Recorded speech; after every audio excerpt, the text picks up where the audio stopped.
तो सबके प्रणाम। आई एगो चैत के चटनी बटे, आप सब सुनी और बताइए आप सबके कैसा लगल। आई आप सबके सुनावत है सब। चैत में लागे दुलरुआ जार भोरवा में, चैत में लागे दुलरुआ जार भोरवा में, बड़ा निक लागेला राजा जी के कोरवा में, बड़ा निक लागेला राजा जी के कोरवा में। चैत में उठ के गेहूं काट जाला चवरा हो, चैत में उठ के गेहूं काट जाला चवरा हो, ढोड़िए को सूत के आराम कर देवरा हो, ढोड़िए को सूत के आराम कर देवरा हो। चैत में लागे दुलरुआ जार भोरवा में, बड़ा निक लागेला राजा जी के कोरवा में, बड़ा निक लागेला राजा जी के कोरवा में।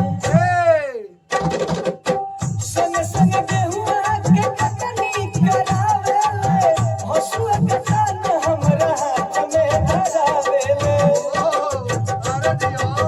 संग संग गेहुआ के कटनी करावेले, हसुआ के दान हमरा हाथ में धरावेले।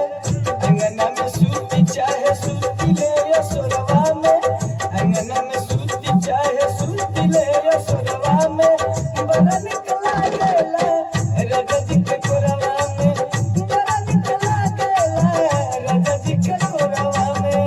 कैसे कटनी करिए बलम, काटत में डर लागेला, कैसे कटनी करिए बलम, काटत में डर लागेला।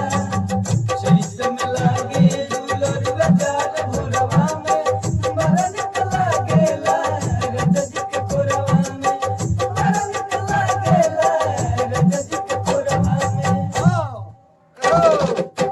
जब जब बहेला पुरवा बरिया हो, रही रही उठेला देहि में लहरिया हो। जब जब बहेला पुरवा बरिया हो, रही रही उठेला देहि में लहरिया हो।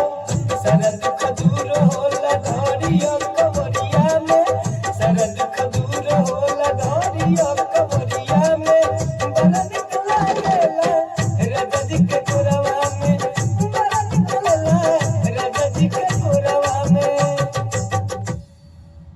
आप सब कमेंट करके बताएं कि आप सबकी गाना कैसा लगल। अच्छा लगल होगा तो अपन प्यार आशीर्वाद जरूर देहब। प्रणाम।